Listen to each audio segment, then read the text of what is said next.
I'm Bob Bakert with Jazz Guitar Today. We're here tonight with a bassist. We're here with Adam Nitti, and we're very glad to have you, man. Thank you for being here. Thank you so much for having me. I've been looking forward to this. I really Well, appreciate it. no, thank you. I appreciate that. So, obviously, our magazine is about guitar players. So we're going to talk about Tom Hemby's project specifically, but there's a couple of other things I'd like to get into with you. For people that don't know who you are, just because some people might not, it's like um, let's tell them a little bit about you. I mean, you've performed, and I don't want to get into your history. If they really want to know, they can Google this and go to your webpage and all that. But you performed with Kenny Loggins, Carrie Underwood, Michael McDonald, David Weckl. Um, Let me see here: Susan Tedeschi, the Justice League, Jimmy Herring.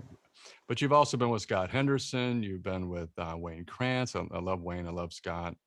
Not that I don't, love all those other people. I mean, you played with, it says, the London Symphony Orchestra. That's not too bad. that's, that's, I've I yeah, mean, it I I've tried not to get pigeonholed, throughout the years. I think you've achieved that. I think It's you. yeah, it's I mean truthfully I've been really lucky. I've gotten connected with amazing people that for whatever reason on a musical level just saw me as maybe being able to contribute a little bit of something to what they're doing across different genres, and I've always loved the idea of doing a variety of things. I've never really been a player that just enjoys doing one thing. um, I get kind of bored after a long time. Even my own stuff, I've been doing my own Understood. music for years, and if all I did, I think all I did was do my music, I think I'd get bored with that too. So You yeah, know, I've been very fortunate. I hear I play and I sing and I used to write a lot of songs and I still love to play Beatles songs and Neil Young songs and Who doesn't? all that kind of, you know what I'm saying? I just love it. And I would, the Yeah. world would be different if I wasn't able to play that stuff. I just played, my own stuff.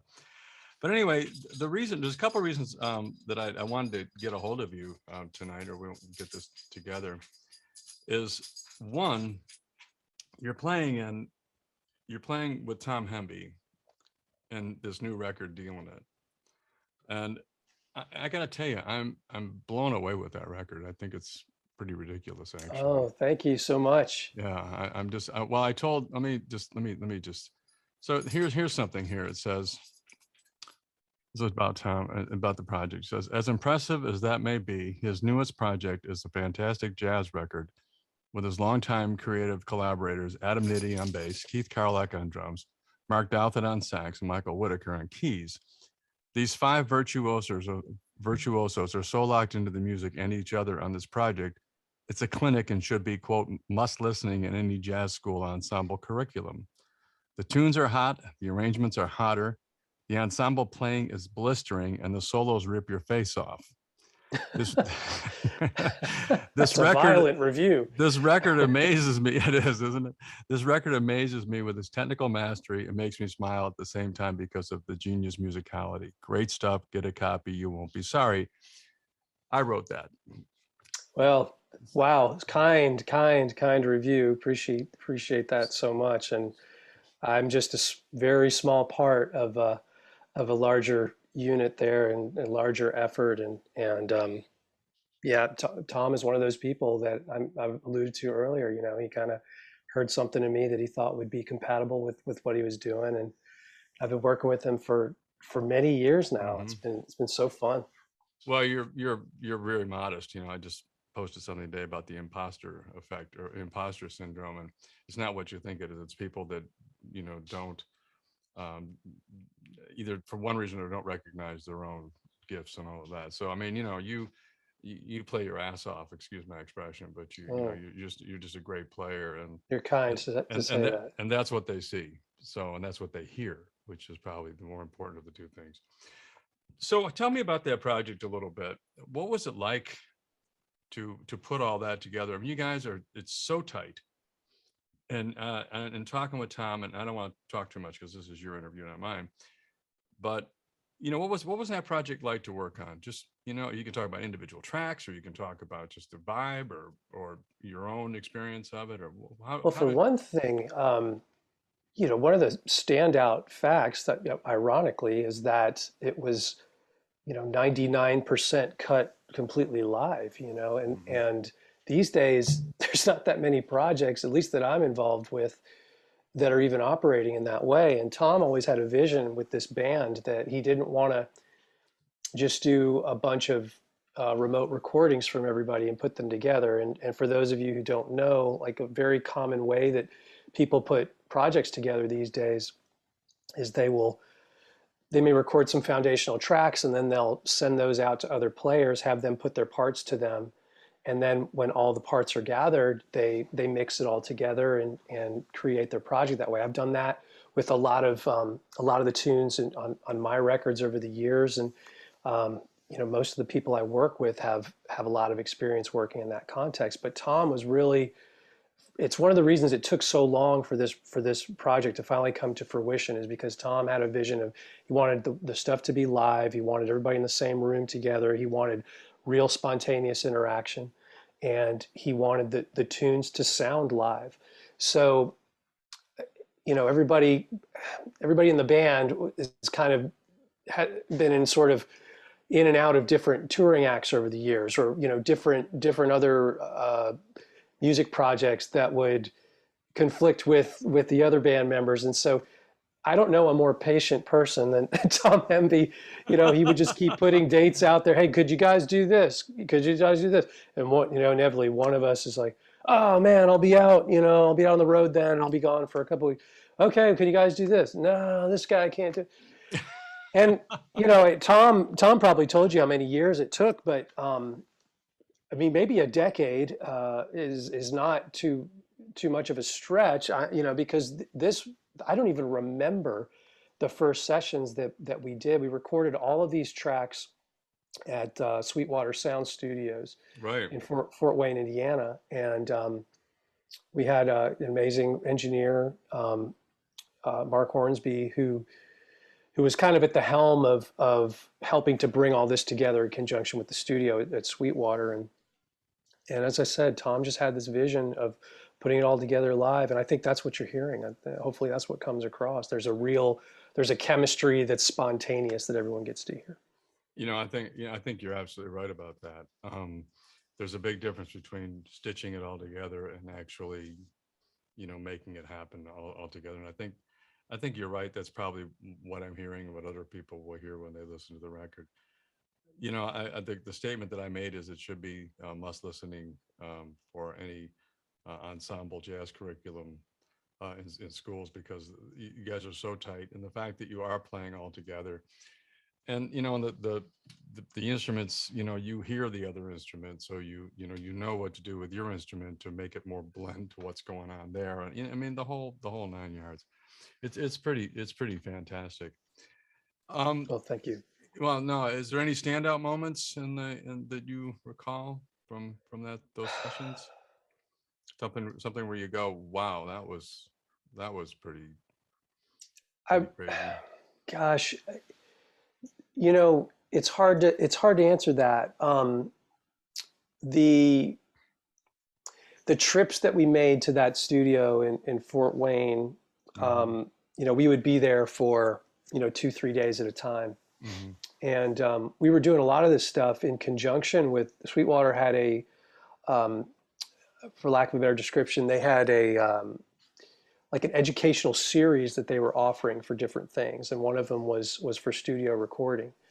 So Mark Hornsby, who I mentioned earlier, was bringing us in sometimes on sessions that were monitored from these class members. And the great thing about it was they were sort of subject to our schedule in terms of the day of recording. It wasn't us, going, okay, well now for the next 1 hour, let's demonstrate what it's like to cut this. Like we weren't subject to the constraints of this particular Right. clinic series. So it was amazing because the creative process then didn't need to be disrupted. So we really did get to sort of get into flows. But I mean, every trip was a standout moment because we were doing different songs.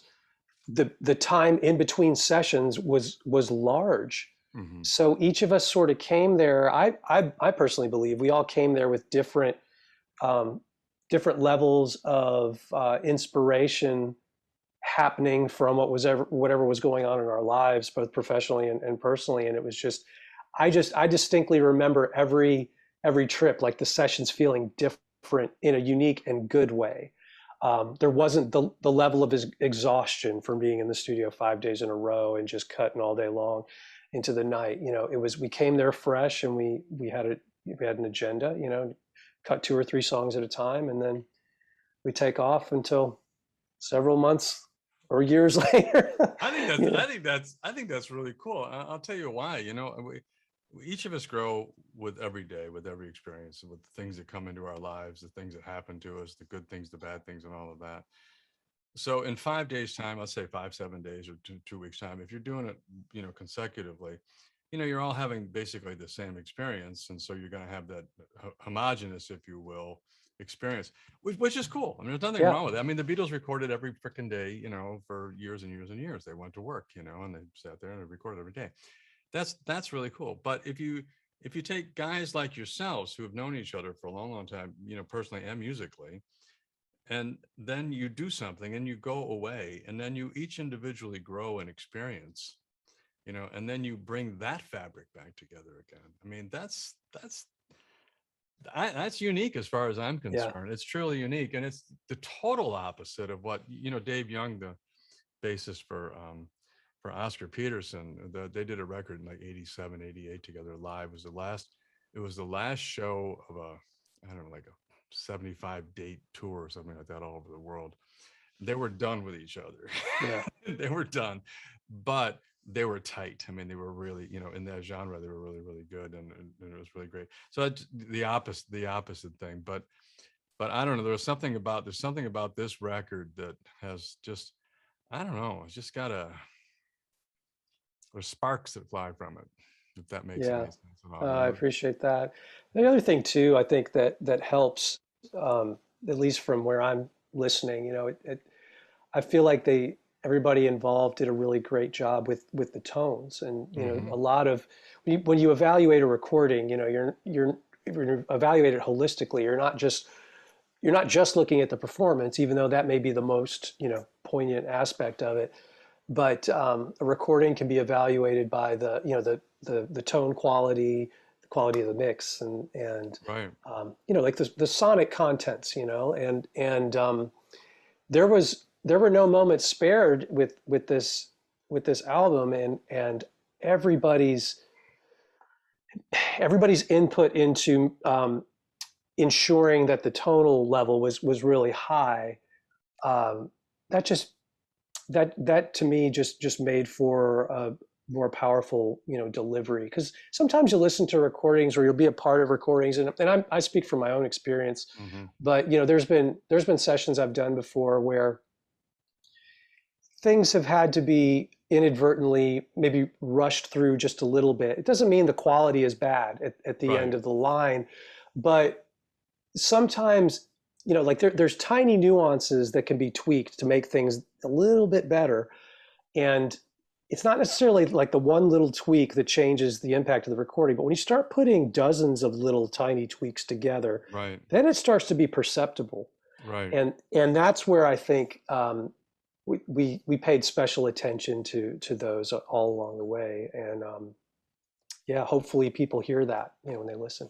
You know, it. I love that. I mean, I absolutely love what you just said. That, you guys, the five of you have got, how many years of experience in the studio making records with some of the greatest artists out there. Period. And and you've been in great sessions, I'm sure, and you've been in sessions that, well, it could have been a little bit, but when you're baking a really good cake. Yeah, for And sure. not only do you know when you're baking a really good cake, but if I just whip those eggs a little bit more, that's going to be a little bit fluffier. And I normally wouldn't do that, but on this cake, because this is my Yeah, daughter's wedding cake or whatever, right. like follow the metaphor, you know, this has to be the freaking cake. You know, I want my signature on it. And that's what it sounds like. That's what it sounds like. It's just, it's startling. And, you know, a guy that turned me onto the thing was Tom Hedden, who owns Danley Sound.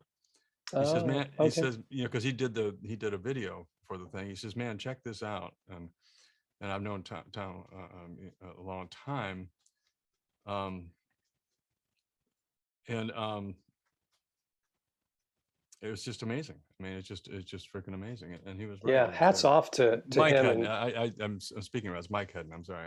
okay, My yeah, mind. hats off to him and Danley, because they put together a fantastic little promotional, you know, Oh yeah. video for Yeah. it, which what a blessing that was. So let me we'll move along a little bit if you don't mind. I don't want to Absolutely. take too much time now, but I do have some other questions for you. So there's no question about it. This record is special, and I really hope it's a huge success for Tom. I really do, and everybody. But let's talk about you and your playing a little bit and how you interact, because I went to jazz school. You know, doesn't mean I can play well. It just means I tried real hard. And you know, I went to jazz school back a while ago, and you know, you know, we play with, you know, this sax player and that keyboard player and that piano player and all that kind of stuff, and when we're working on ensemble stuff, you know, it's like, so I finally had a guy here in town, Tyrone Jackson, who's a great pianist. I said, would you write a couple articles for the magazine? And so the articles are going to be what piano players wish guitar players knew. That's great. And so he wrote the article. So I'm going to ask you that when you come into a studio or come into a thing with somebody that you've never played with before, and let's say it's a live gig, not a session, not a studio gig, because those things can be, you know, dissected. But you know, when you go, you're even do a jam session, or you're going to go into the thing and you're going to play with somebody, you know, what do you look for? What kinds of things do you go, well, that guy really knows what he's doing? And the reason I'm asking this question is we have a lot of aspiring people that are into our magazine. And a guy like you who's played with lots of, you know, the best, you know, what tells you, wow, this guy really knows his stuff? Or, and then the converse, maybe you can even touch on what not to do. But let's start with the positives first. What tells you? Well, you know, well, I probably should qualify, you know, what I'm saying with, you know, if I'm going into any sort of scenario like that is somewhat new or unfamiliar, I'm definitely just from the get-go, I'm taking a role of sort of like stand back, try to take this bird's eye view, hear everything as a whole, and I'm listening a lot more than I'm thinking about what I'm playing, you know. So I'm trying to get the whole cohesive picture. But in answer to your question, if I'm doing that and then I can detect that a player or multiple players are also doing that, taking on a role of being, you know, trying to be a great listener so that they can react appropriately, you know, to what's happening musically. That's always the first thing that grabs my attention.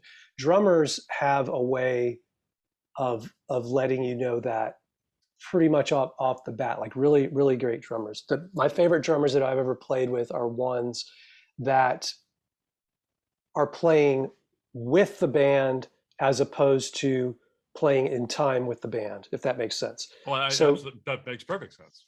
so you can't have interactivity without a give and take, and you can't have a give and take without being you know, having great listeners. And there's this constant cycle of evaluation that's happening. It's happening in milliseconds where you are simultaneously, you know, communicating what it is you spontaneously feel at that moment that fits with what you're receiving from, you know, the energy of the musical delivery. And I'm not trying to get all heady, but No, this is good. Keep going. but the important thing is that you have to make sure. I think maybe a good way to describe it is that you have to make sure that your role is always existing on a two-way street. You have to constantly be taking things in Mhm. from an auditory, like you have to be listening, right? The Right. auditory, and then you're also simultaneously you're also delivering, you're sending something back out there, and that's your actual role as a player, the notes you play, how you play them, phrasing, and all that other stuff, dynamics.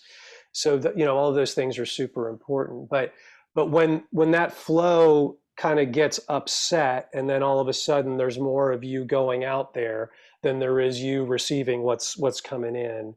That's when things can get out of balance, and that's the first thing that will take the tightness factor away from a band, in my opinion, in my Right. humble No. opinion. So I'm always listening for somebody listening. I guess that's a good way to say it. that's a, that's a great way to say it. Yeah. Well, I love that actually. I mean, the simple answer to that, the heroes, it's a conversation. It's a conversation. Yeah. But how many conversations have you been in when you know the other guy's not listening? Right. Yeah. Yeah. It's a I, conversation, Yeah, okay. I when I have a whenever I have a bass student, and we're talking about the communicative nature of music, which is you can't necessarily begin there with an absolute beginner who doesn't have enough facility yet to actually make a sound on the instrument. But once they get some of the basics in, I think right away you can start talking about musical communication and what that actually means. But I'll be talking to students, and I'll do dialogue exercises with the bass with students, and I'll say, well, let's play together, and they're waiting for me to start a drum machine or a loop or something, or call out a chord, or something like that, and I'll play a phrase, and I'll explain them. I just asked you a question, you need to give me an answer, and just at first they're all nervous about, hey, what am I going to do? And then they realize, oh, wait a minute, there's not, the only wrong answer is the answer that lacks relevance. In other words, in an English example, if I ask you, hey, what color is your car? And you say 16, we're not on the same page. Right. The answer is not related to the question. Yeah. Arkansas. Similarly, in a musical phrase, right? Hmm. If I do a musical phrase as da da da da da da da da da da, right? Well, an answer to that, if we're posing that as a musical question, it Hmm. doesn't have to be da da da da da da da da da, because then all you've done is repeated what I've said. Right. But if I ask da da da da da da da da da, and somebody answers with da da da da da da da, where it sounds like it's sort of finishing the contour of that particular set of phrases in the Mhm. conversation. And some of this is like you can get as deep level with it as you want, or you can be as surface with this if you want. But the communication thing, I don't know, I can't stress that enough, and I try to get players thinking about that if they're studying, because they're going to get turned away as they start to grow and mature, if other players' perceptions are that they're just playing in their own little bubble, Right. and that's not something you want. That's a very good answer. It's, call and response. But again, it's not the call and response, like you said. If you ask, what color is your car, and they say Arkansas, Right. you know, There is such thing as a response that is yeah, not good. yeah, it doesn't necessarily mean you're there. Um, there was one other thing I was going to ask you about. Blah, blah, blah, blah. So, I'm sorry that I don't know more about this recording because I just don't. But I'm totally intrigued by "The World Is Loud." Oh, yeah. What's going on with that? So that was my most recent release. Right. Definitely unique amongst the rest. It's my sixth album, but the first one that um, probably be categorized as more of a rock or a prog rock effort. Mm-hmm. It's also the first one of my releases that has vocals, and is was kind of my debut as a front man of sorts with that. So that really was something that it has sort of been brewing for a long time. For those who aren't familiar with my stuff, like all my prior records would definitely fit more in the context of like, jazz fusion or rock fusion, Right. in That's in a what. more traditional sense, Right. with all instrumental and like muso type, compositions. But I I just to this day I'm an avid listener, huge fan of like melodic rock and progressive rock stuff. That's when I started playing bass. That was the music that I was listening to and that I was most influenced by. And those were the bass players that I was most influenced by. People like Geddy Lee of Rush and Chris Squire of Yes and John Paul Jones of Led Zeppelin, and the list goes on and on. Those were the players that I was really trying to emulate. So I got to this place where I go into these listening seasons. My wife and we've got a pretty big vinyl collection, and one of the things we do for enjoyment to try and just sort of like relax and just chill out is we'll put records on and listen.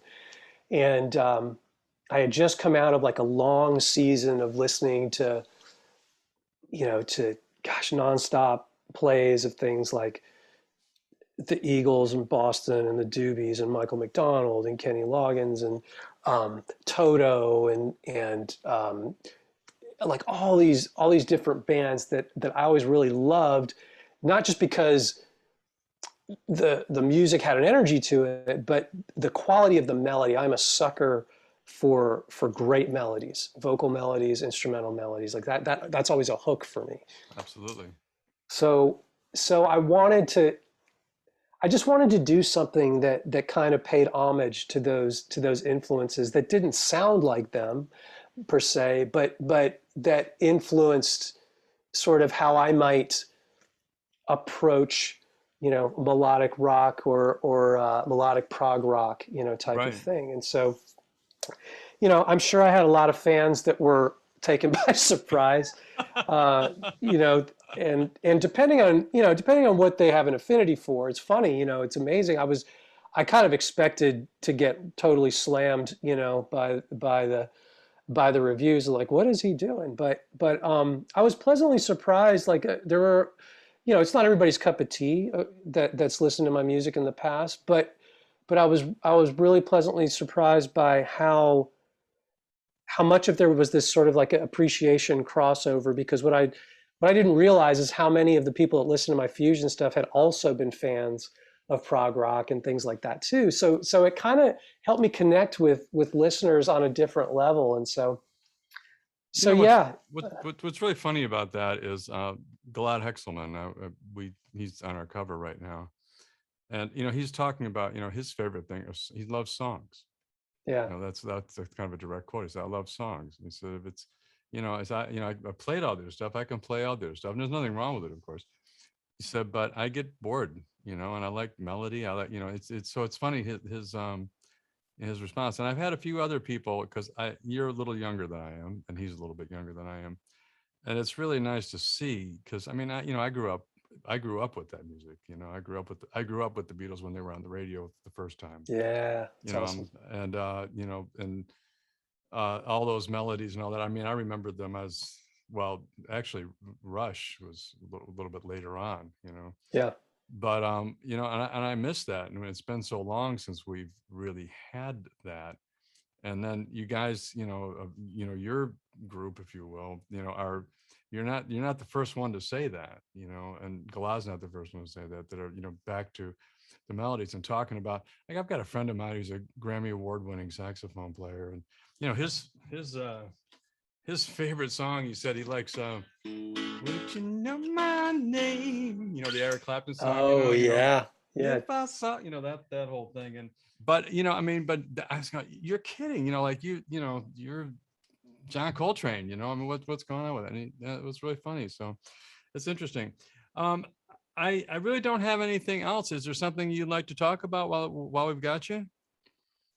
Oh Anything you'd like gosh. to add? I mean, you've done so many things. I mean, I know you. I mean, you get hired to put on all kinds of clinics and all that kind of thing. I definitely know that. You work with the best people, and you got this amazing project. And I was watching your technique for the last couple of days. I've been scoping you out, and flawless technique. I mean, it's Oh, just thank tremendous. you. I'm And working then on it. when you're playing, well, everybody is, but you think you're doing pretty damn good. And you're playing with Keith, who has to be both a hoot and a challenge at the same time. I mean, it has to be a hoot playing with that guy. I just don't know Yeah. anybody who plays like that. I mean, Yeah. it's just, Yeah. He has got his own thing. He is what I consider a stylist. He is, you know, it's him playing. Amazing. absolutely. But you have to play with that. And it's not that there's not a groove, or not that there's not a feel, but you have to be a pretty sophisticated guy, bass player, to be able to to figure that out, find your way. And as Tom said, sometimes Keith goes off a little bit. We know he's coming back. We know he's coming back. But I mean, that's an amazing duo, the two of you, actually. Well, Because, thanks. well, I firmly believe, and I think, I don't want to sound like a broken record here, but I think Paul McCartney taught us a lot. And the bass, to me, is the most important instrument in the band. And Yes, I'll I tell you, agree. no, well, it is, and I'll tell you why. And I'm biased. I challenge anybody to take me up on this. You can change any part. You can change a song more by changing the bass line than changing any other thing. The harmony, the melody, the feel, the drums and all that. But if you change the bass line, you change everything. Yeah. And McCartney taught us that. But, Yeah. I didn't even know that McCartney taught us that till somebody said, "Well, that's what Paul McCartney does." And Yeah. I won't tell you who told me that, but because I sat there, and so I have this amazing respect. I played bass when I was in high school. I played bass in my rock band in high school. Oh, cool. But yeah, well, now I'm a guitar player, so I'm in awe of great bass players, and so I'm in awe of your abilities.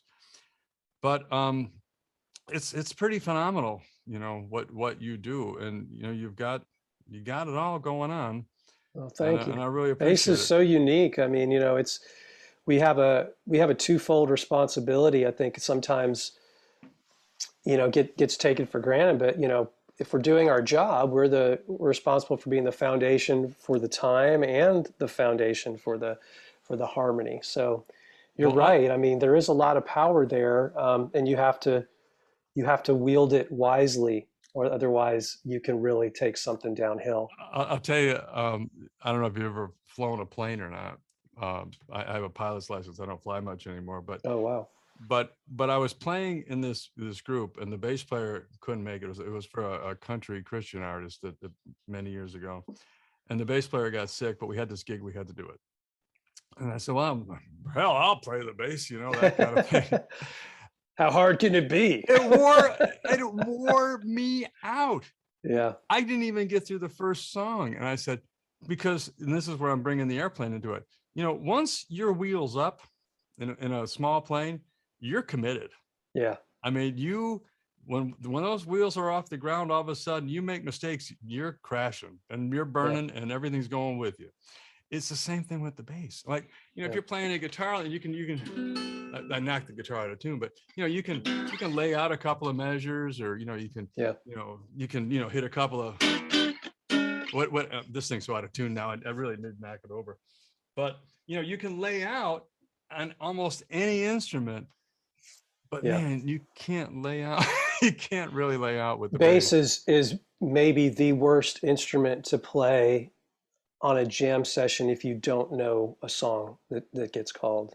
Oh, I no. just I can't think of a worse situation, and I know that from learning that the hard way, Yeah. and sounding and looking really bad on stage No, as a you're result. screwed. You're screwed because Because there's an expectation you're going to be there on the downbeat, mm, and like you said, you can kind of sneak around sometimes and listen for a cue real quick with with keyboards or guitar, and drums is not responsible for playing the harmony. mm-mm. So but bass, boy, you hit the wrong note on the downbeat of, you know, of what should be the right chord, and it's just And it's a disaster. you can't stop playing. You made me think about, you mentioned Wheels Up, being committed, and that it just kind of made me think about what you were saying before with like playing with Keith or, other great Hmm. drummers. I think, honestly, I think the key to maintaining a great interaction and flow is, I think the players involved, they have to have developed some level of innate confidence, Oh because you yeah. have to have enough confidence to kind of stay in your lane. Hmm. It's like you're traveling down the highway, with this drummer as a bass player. The two of you are driving together, but you're not coexisting in the exact same space. You're kind of beside each other, traveling at the same speed. One might move a little bit like this, Well, but Blue Angels, yeah, Blue exactly. Angels, yeah. It's kind of like that. But if you don't have the confidence, like if you are completely taking a like an emulative role, or a role of just trying to follow the other Mm. musician, that can get you into trouble. It's well-meaning maybe to want to let someone else lead, but when you're a part of a rhythm section, you have to have forward motion of your own. That's how I look at it, No, anyways. But I'm in total agreement. And the thing that I said to Tom when I said, you guys have complete confidence and faith in each other. And that's what's really obvious to yeah, me. In that, getting back to the recording, dealing it, you can tell you guys have complete confidence in each other to just, you know, it's like he did say he said, well, Keith might go off a little bit, but we know he's coming back. yeah, yeah. but I mean, it's just, the confidence is obviously there, and you have to have five great players that are really respect each other and listening and all that to pull that all off, and you guys did it. Well, listen, I really appreciate you getting together with me tonight. I Well, really I've had a do. great time. No, Thank you so much for it's having me. fun. Well, hopefully we'll do this again sometime. And so for the bass players out there, you got anything you want to say to them, because we may put this on Bass Musician Magazine. Yeah, I mean, honestly, just I love to hear from folks. Hit me up on my. I have a Patreon page. I've been Hmm. growing a community there, since the beginning of the year. We're having a lot of fun, live hangs, and it's mostly an educational hang, Hmm. but it's much more than that now. We talk about what music we're listening to, and um, even hobbies outside of music. Really wanted to play on the community. But that's just something you can check out at patreon.com/Adam Nitti, my name, and that's Right. Nitti and not Y. So you can come check me out there, or you could just go to my website, adamnitti.com, and I've got all the relevant links there as well. But yeah, I love hearing from folks, and hanging out online. Well, listen, thank you very much. I really do appreciate it. And You're so welcome. we'll catch you later, and hopefully we'll do this again. So, I was going to say a couple of people in Atlanta. We're going to say hello to you. One of them is Tamara Fuller at the Velvet Note. Oh, great. Told me to say hello. Excellent. Hello And, back. and then Bill Hart. Bill Hart, my brother, Bill Hart. Wow, that's great. Yeah, Haven't seen him in a while. yeah, that's what he said. I told him I was going to interview you, and he says, I think you're his daughter's godfather, aren't you? That's right. That's right. Isn't that wild? Yeah, I see Bill every week. We play at a jam session Oh, together. that's amazing. That is Yeah, so great. Well, be sure to tell him hello from me. oh, absolutely. I certainly will. I'll tell him, hey, we talked about you a little bit. So Awesome. thanks, Adam. Really appreciate Thank it. you. Bob Bakert with Adam Nitti for Jazz Guitar Today. Good night now. Thank you.